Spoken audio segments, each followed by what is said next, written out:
जय भारत के साथ स्वागत है आप सभी का आपके अपने न्यूज़ चैनल CMM न्यूज़ 24/7 पर।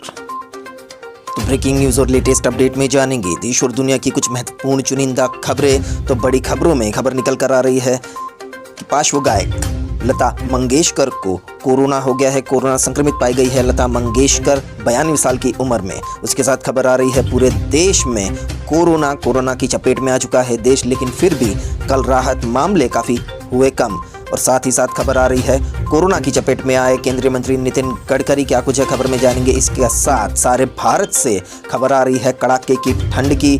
MP, दिल्ली, राजस्थान, गुजरात में भी कड़ाके की ठंड पड़ रही है। इसके साथ जानेंगे पंजाब की सियासत का हाई वोल्टेज ड्रामा। क्या चाहते हैं नवजोत सिंह सिद्धू, क्या CM बनना चाहते हैं, क्यों कर रहे हैं पंजाब कांग्रेस में इतना कुछ। इसी के साथ जानेंगे मौसम का हाल और सर्राफा बाजार की चाल। तो सारे के सारे खबरें बहुत ही महत्वपूर्ण है, चुनिंदा है, तो बने रहिए वीडियो के एंड तक और चैनल को सब्सक्राइब, लाइक और शेयर कर दीजिए ताकि आपकी कोई भी न्यूज़ अपडेट मिस ना हो। हेलो दोस्तों, आज तारीख हो चुकी है 12 जनवरी 2022 और दिन हो चुका है बुधवार।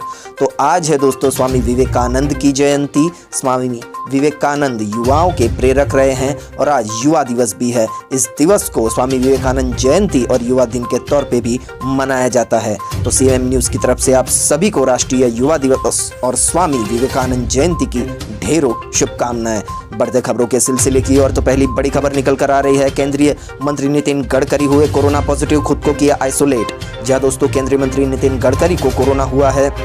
नितिन गडकरी ने खुद ये पोस्ट किया है ट्विटर पर, इसकी जानकारी दी है। नितिन गडकरी ने खुद को आइसोलेट कर लिया है। इसके साथ राजनाथ सिंह, रक्षा मंत्री और BJP अध्यक्ष JP नड्डा भी कोरोना पॉजिटिव पाए गए हैं। बढ़ते अगले समाचार की और अगले समाचार में है लता मंगेशकर कोरोना पॉजिटिव होने के बाद ICU में भर्ती। लता मंगेशकर की बहन उषा मंगेशकर ने दिया हेल्थ अपडेट। या दोस्तों देश भर में एक बार फिर से कोरोना के मामले तेजी से बढ़ रहे हैं। कई बॉलीवुड सेलिब्रिटीज भी इनकी चपेट में आ चुके हैं। इसी के साथ मुंबई से खबर आ रही है कि भारत रत्न लता मंगेशकर भी कोरोना वायरस से संक्रमित पाई गई है। उन्हें मुंबई के ब्रिच कैंडी अस्पताल के ICU में एडमिट कराया गया है। डॉक्टर्स ने बताया कि उनकी स्वास्थ्य स्थिति स्थिर है, 92 साल की है, इसलिए परिवार और डॉक्टर की टीम उन्हें ICU वार्ड रूम में भर्ती कराया है।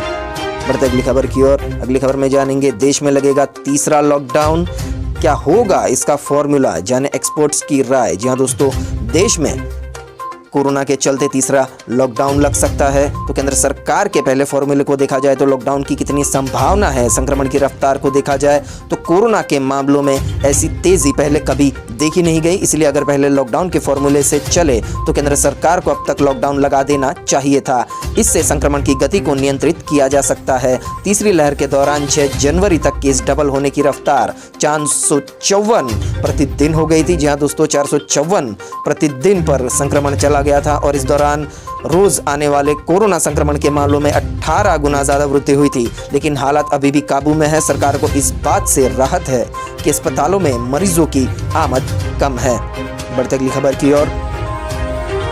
तो ये खबर आ रही है उत्तर कोरिया से। उत्तर कोरिया ने अब हाइपरसोनिक मिसाइल का किया परीक्षण, फिर दी दुनिया को चुनौती। जी हाँ दोस्तों, सन की तानाशाह किम जोंग वुंग ने फिर से मिसाइलों का परीक्षण किया है। उत्तर कोरिया ने एक बार फिर दुनिया को चुनौती दे डाली है। एक दिन पहले मंगलवार को बैलिस्टिक मिसाइल का परीक्षण करने वाले इस देश ने अब तक हाइपरसोनिक मिसाइल का परीक्षण किया है। स्थानीय मीडिया रिपोर्ट के हवाले से खबर सामने आई है कि देश के तानाशाह किम जोंग वुन ने पिछले दिनों रक्षा कार्यक्रमों को बढ़ावा देने की बात भी कही थी।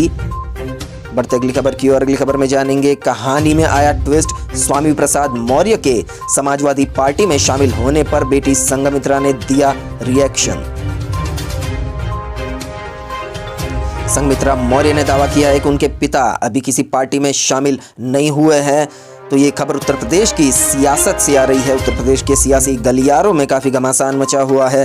संघमित्रा मौर्य ने दावा किया कि उनके पिता अभी किसी पार्टी में शामिल नहीं हुए हैं। संघमित्रा ने कहा कि मौर्य अगले 2 दिनों में अपने आगे की रणनीति घोषित करेंगे। अखिलेश द्वारा तस्वीर शेयर करने के बाद मौर्य के समाजवादी पार्टी में शामिल होने की सूचना तेजी से फैली थी।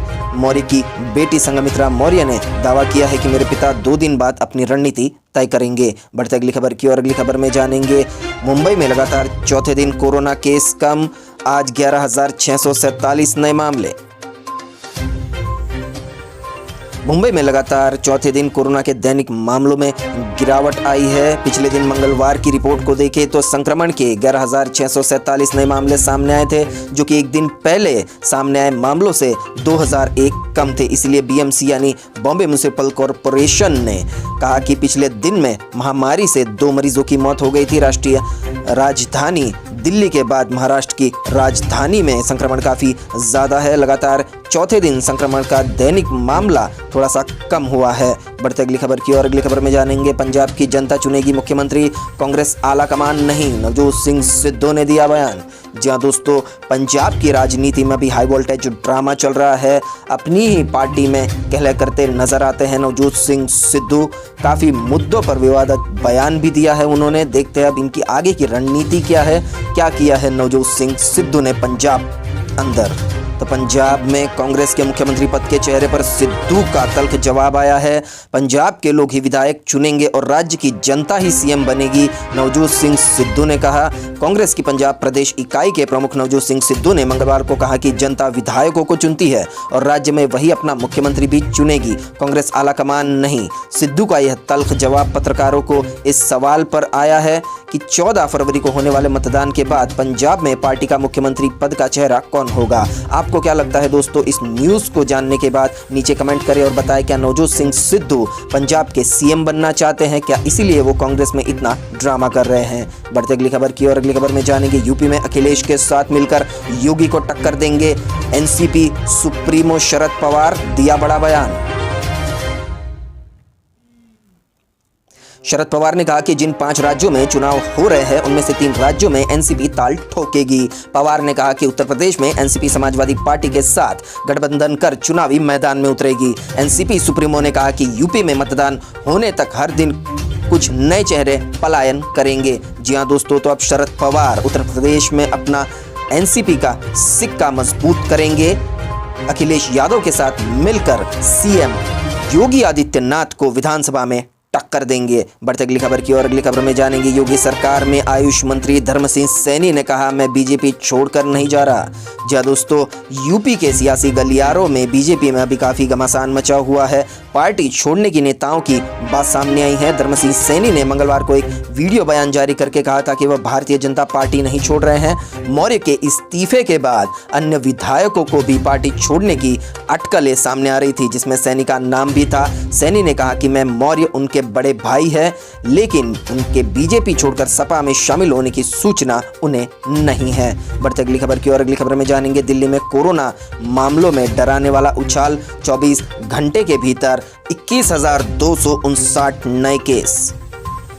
या दोस्तों, दिल्ली में सभी प्राइवेट दफ्तर बंद करने का आदेश दे दिया गया है। सिर्फ इमरजेंसी सेवा से जुड़े प्राइवेट दफ्तर ही खुलेंगे। दिल्ली में कोरोना पॉजिटिविटी रेट बढ़कर 25.65% हो गया है। दिल्ली में कोविड-19 ओमिक्रॉन के नए वर्जन से 23 लोगों की मौत हो गई तथा संक्रमण के 21,259 नए मामले सामने आए हैं। इसी के साथ ही राष्ट्रीय राजधानी में संक्रमण दर बढ़कर 25.65% हो गई है। बढ़ते अगली खबर की और अगली खबर में जानेंगे, चन्नी और रंधावा ने मेरे खिलाफ हर तरह की साजिश रची है, विक्रम सिंह मजीठिया का आया बयान। तो पंजाब की सियासत से एक और बयान सामने आया है। चंडीगढ़ से खबर आई है, शिरोमणि अकाली दल एसएडी नेता विक्रम सिंह मजीठिया ने मंगलवार को पंजाब के मुख्यमंत्री चरणजीत सिंह चन्नी और उप मुख्यमंत्री सुखजिंदर सिंह रंधावा पर उनके खिलाफ साजिश रचने का आरोप लगाया और मामला दर्ज किए जाने को राजनीतिक प्रतिशोध का करार दिया है। बढ़ते अगली खबर की और अगली खबर में जानेंगे, 14 जनवरी को रिलीज होगी प्रभुदेवा की फिल्म थैल।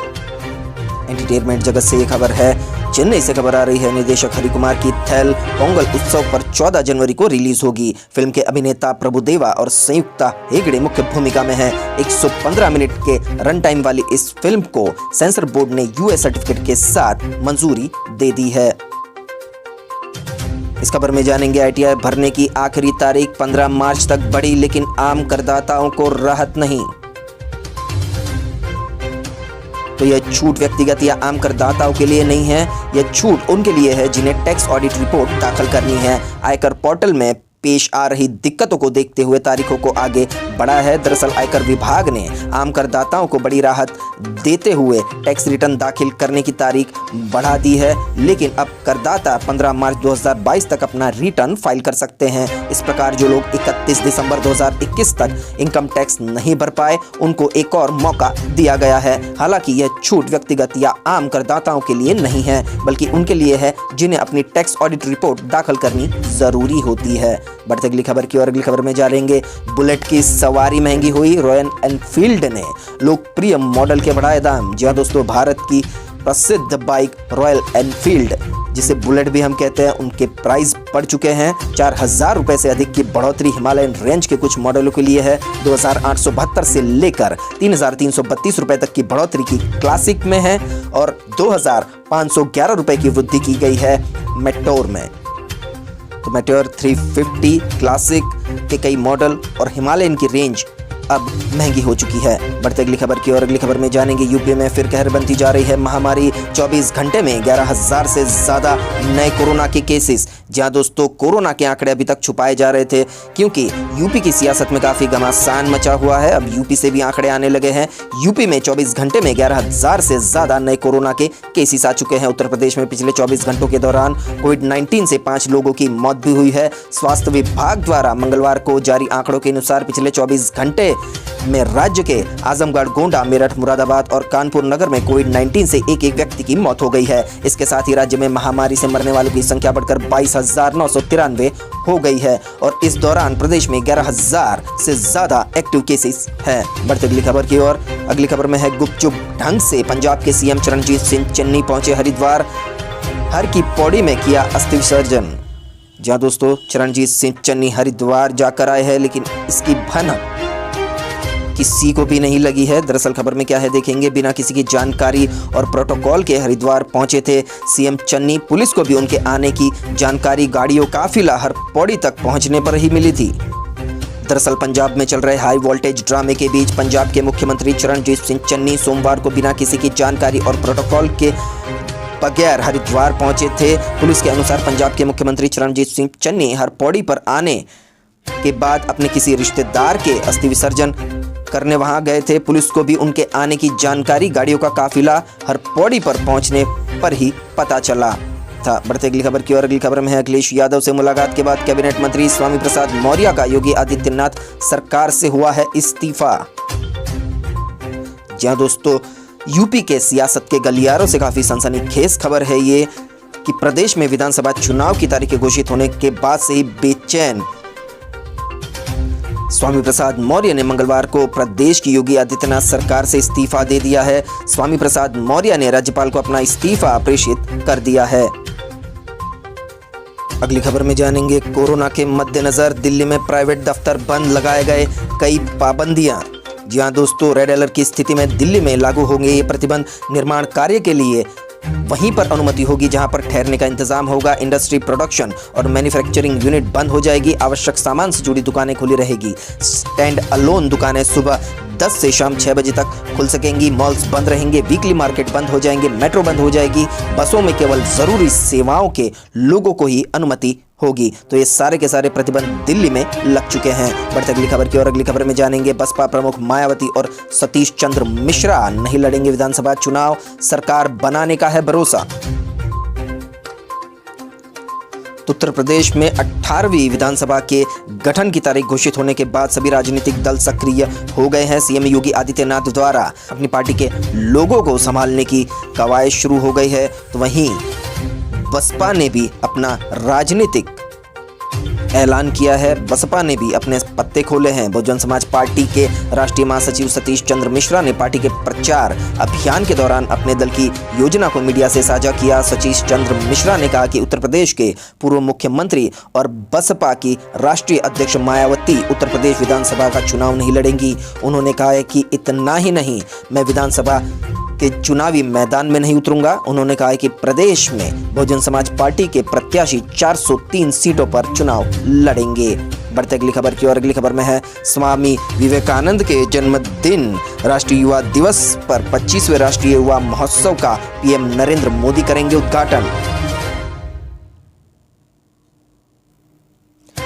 दर्शन शास्त्र, धर्म, साहित्य, वेद, पुराण और उपनिषद की बेहद अच्छी जानकारी रखने वाले समाज सुधारक और आध्यात्मिक गुरु स्वामी विवेकानंद युवाओं को अपने सामर्थ्य के सही इस्तेमाल पर अत्यधिक बल देते थे। राष्ट्रीय युवा दिवस पर 25वें राष्ट्रीय युवा महोत्सव का आयोजन किया जा रहा है, जिसे भारत के प्रधानमंत्री नरेंद्र मोदी उद्घाटन करने वाले हैं।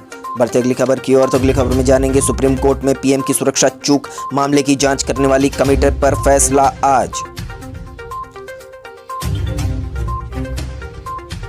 बीते सप्ताह पंजाब दौरे पर अपर्याप्त सुरक्षा व्यवस्था के कारण प्रधानमंत्री नरेंद्र मोदी को अपने कार्यक्रम को रद्द कर वहां से लौटना पड़ा। इस मुद्दे पर केंद्र और पंजाब की सरकार की ओर से आरोप प्रत्यारोप का दौर जारी है। इसी बीच सुप्रीम कोर्ट ने पीएम की सुरक्षा चूक मामले की जांच कराने वाली कमेटी पर आज फैसला देने की बात कही है। बढ़ते अगली खबर की ओर। अगली खबर में जानेंगे, महिला अगर पुत्र वधू से क्रूरता करती है और गंभीर हो जाता है अपराध, सुप्रीम कोर्ट का आया है बयान।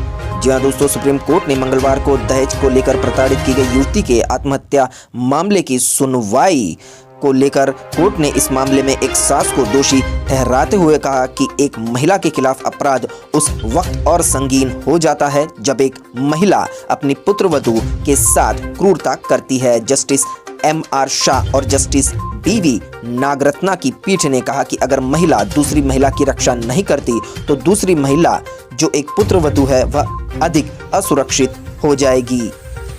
देखते अगली खबर। अगली खबर में जानेंगे, उत्तराखंड में आज कोरोना के 2127 नए मामले, एक्टिव केस पहुंचे 6500 के पास। जी हाँ दोस्तों, तो अब उत्तराखंड से भी कोरोना संक्रमण की खबर आ रही है। उत्तराखंड में एक बार फिर कोरोना संक्रमण के मामले तेजी से बढ़ने लगे हैं। जारी हेल्थ बुलेटिन के अनुसार मंगलवार को पिछले दिन राज्य में कोरोना के 2127 नए मरीज सामने आए थे। क्या कुछ अपडेट है उत्तराखंड से, हम आपको CMM न्यूज पर आगे बताते रहेंगे। बढ़ते अगली खबर की ओर। अगली खबर में हाई अलर्ट पर भाजपा, शाह को हालात संभालने की दी है जिम्मेदारी, समाजवादी पार्टी को जवाबी झटका देने की रणनीति तैयार। सूत्रों के मुताबिक कैबिनेट मंत्री दारा सिंह चौहान, राज्य मंत्री धर्म सिंह सैनी, विधायक ममतेश शाक्य, विनय शाक्य, धर्मेश शाक्य व MLC देवेंद्र प्रताप सिंह के भी भाजपा छोड़ने की खबर वायरल होने के बाद पार्टी नेताओं ने दिल्ली से सभी से फोन पर बात की और उन्हें समझाने का प्रयास भी किया है। आपको बता दें कि स्वामी प्रसाद मौर्य सहित कुछ विधायकों के इस्तीफे के बाद भाजपा हाई अलर्ट पर है। हालात संभालने की कमान अब गृह मंत्री अमित शाह के हाथ में है। भाजपा मौर्य से लगातार संपर्क में है। सहयोगियों को भी साधे रखने की कवायद अब चरम पर है। तो इसी के साथ मौर्य के इस्तीफे की खबर मिलते ही नाराज नेताओं को मनाने की कवायद शुरू हो गई है। तो अब बीजेपी रूठों को मनाने में लगी है। इस खबर में जानेंगे, दिल्ली के ठंडी मौसम का हाल। दिल्ली में बर्फीली हवाओं से बड़ी ठिठुरन, तापमान में गिरावट से लुढ़का पारा। जहां दोस्तों दिल्ली से काफी ठंड की खबर आ रही है। मौसम विभाग का पूर्वानुमान है कि अगले 24 घंटे में अधिकतम तापमान 19 डिग्री सेल्सियस व न्यूनतम तापमान 8 डिग्री सेल्सियस तक बना रहेगा। मतलब दिल्ली में और भी कड़ाके की ठंड पड़ सकती है।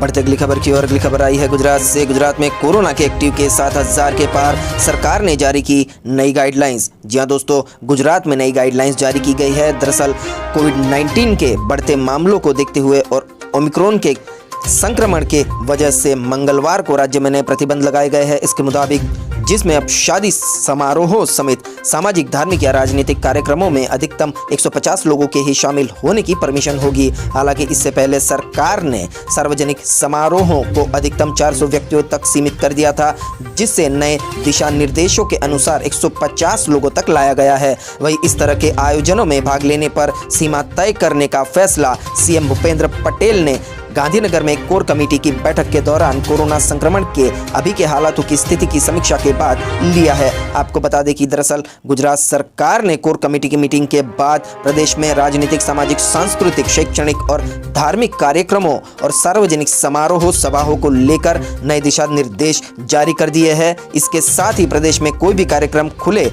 और बंद दोनों जगह पर होने वाले विवाह समारोह में अधिकतम 150 लोग ही शामिल हो सकते हैं। बंद जगहों में शादियों के लिए आयोजन स्थल की क्षमता केवल 50% ही अनुमति होगी, जिसमें 150 लोगों की सीमा अभी लागू है। आगामी 22 जनवरी की सुबह 6 बजे तक पूरे प्रदेश में नया प्रतिबंध लागू रहेगा। इसके साथ ही अन्य प्रतिबंध जैसे कि 7 जनवरी को 10 शहरों में नाइट कर्फ्यू घोषित किया है। आगामी 22 जनवरी तक पूरे प्रदेश में ही लागू रह सकता है। तो गुजरात से ये खबर थी। बढ़ते अगली खबर की ओर। तो अगली खबर में है छत्तीसगढ़ का कोरोना वायरस की रफ्तार बढ़ने से छत्तीसगढ़ सरकार हुई सतर्क। राज्य सरकार के कर्मचारियों को वर्क फ्रॉम होम करने का भी दिया आदेश। छत्तीसगढ़ में कोरोना की बढ़ चुकी है रफ्तार। छत्तीसगढ़ में कोरोना वायरस के बढ़ते मामलों को देखते हुए भूपेश बघेल सरकार ने लगातार कड़े कदम उठाए हैं। सरकारी काम प्रभावित न हो सके इसके लिए कर्मचारियों को वर्क फ्रॉम होम का आदेश दिया गया है।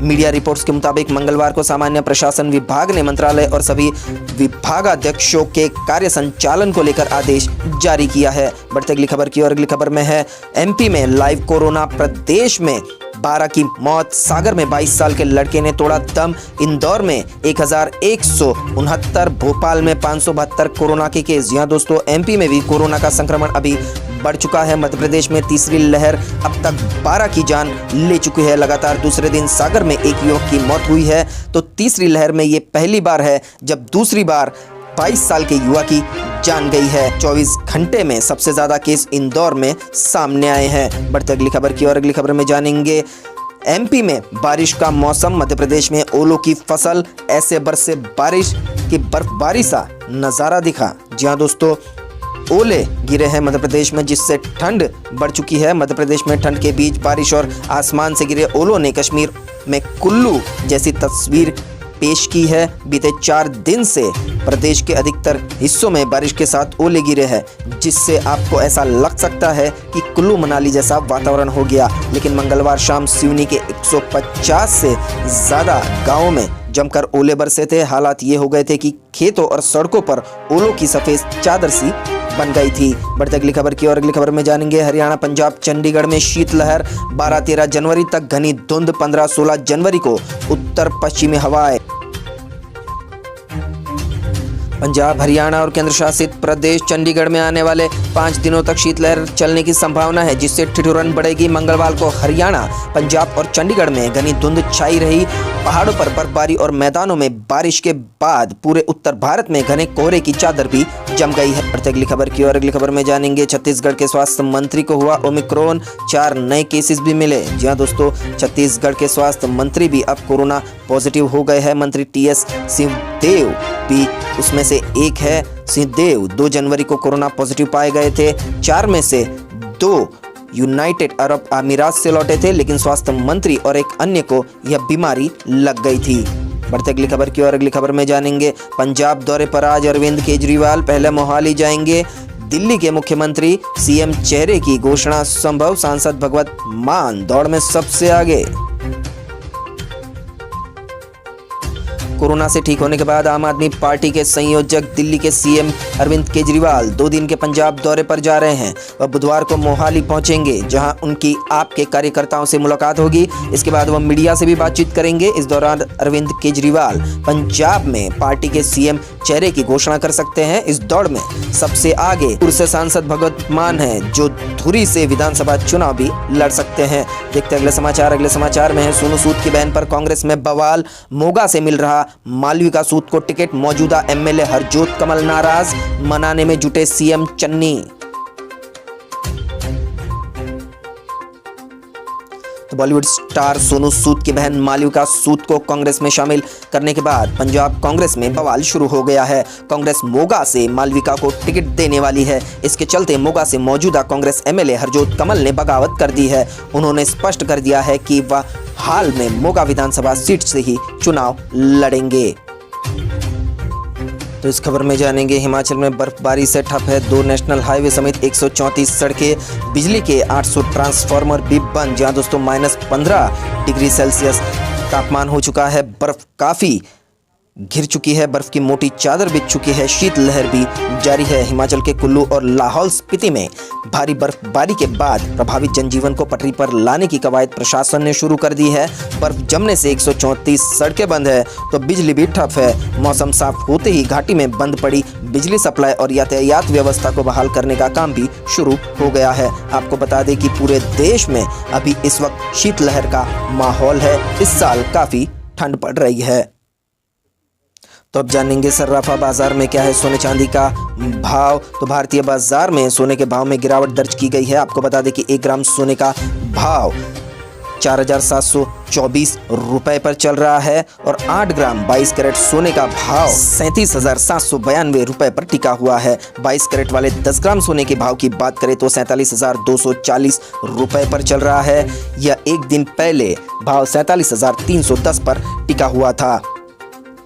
भारत के 4 मुख्य महानगरों में सोने का क्या भाव चल रहा है ये आप स्क्रीन पर देख सकते हैं। भारत के 4 महानगर चेन्नई, मुंबई, दिल्ली और कोलकाता में भी सोने का रेट आपकी स्क्रीन पर है। उसी के साथ जानेंगे चांदी का क्या है हाल। भारतीय बाजार में चांदी के भाव में भी बदलाव नजर आया है। चांदी के भाव में गिरावट दर्ज की गई है। भारतीय बाजार में 1 ग्राम चांदी का भाव 62.20 रुपए पर चल रहा है। एक दिन पहले यह भाव 62.30 रुपए पर टिका हुआ था। 8 ग्राम चांदी का भाव भारतीय बाजार में 467.60 रुपए पर रुका हुआ है। 10 ग्राम चांदी का भाव देखें तो 622 रुपए चल रहा है और 100 ग्राम चांदी का भाव 6,220 दर्ज किया गया है। वही 1 ग्राम चांदी का भाव भारतीय बाजार में 62,200 पर चल रहा है। अब जानेंगे मौसम का हाल क्या कहता है भारत के मौसम का 24 घंटे का पूर्वानुमान। तो अगले 24 घंटे के दौरान विदर्भ और छत्तीसगढ़ में हल्की से मध्यम बारिश के साथ 1-2 स्थानों पर भारी बारिश हो सकती है। बिहार, झारखंड, पश्चिम बंगाल, ओडिशा, तेलंगाना और पूर्वोत्तर भारत के कुछ हिस्सों में हल्की से मध्यम बारिश के साथ 1 या 2 जगहों पर तेज बारिश हो सकती है। आंध्र प्रदेश, तमिलनाडु, लक्षद्वीप, अंडमान निकोबार और इसी के साथ के द्वीप समूह के अलग अलग हिस्सों में बारिश संभव है। पंजाब, हरियाणा, दिल्ली, उत्तर प्रदेश और बिहार के कुछ हिस्सों में मध्यम से घना कोहरा भी संभव है। इसी के साथ महाराष्ट्र, मध्य प्रदेश और गुजरात में शीतलहर के कारण ठंड बढ़ सकती है। तो इसी के साथ आज के ब्रेकिंग न्यूज और लेटेस्ट अपडेट यहीं समाप्त होते हैं। वीडियो को पूरा देखने के लिए आप सभी का बहुत बहुत धन्यवाद। वीडियो अगर पसंद आया हो तो लाइक कीजिए, शेयर कीजिए, सब्सक्राइब कीजिए हमारा चैनल और इसी के साथ आपको मिलेगी हर दिन की न्यूज अपडेट। मिलते हैं अगली न्यूज अपडेट के साथ। आपका दिन खुशनुमा रहे। Thank you, take care, good bye, जय भारत।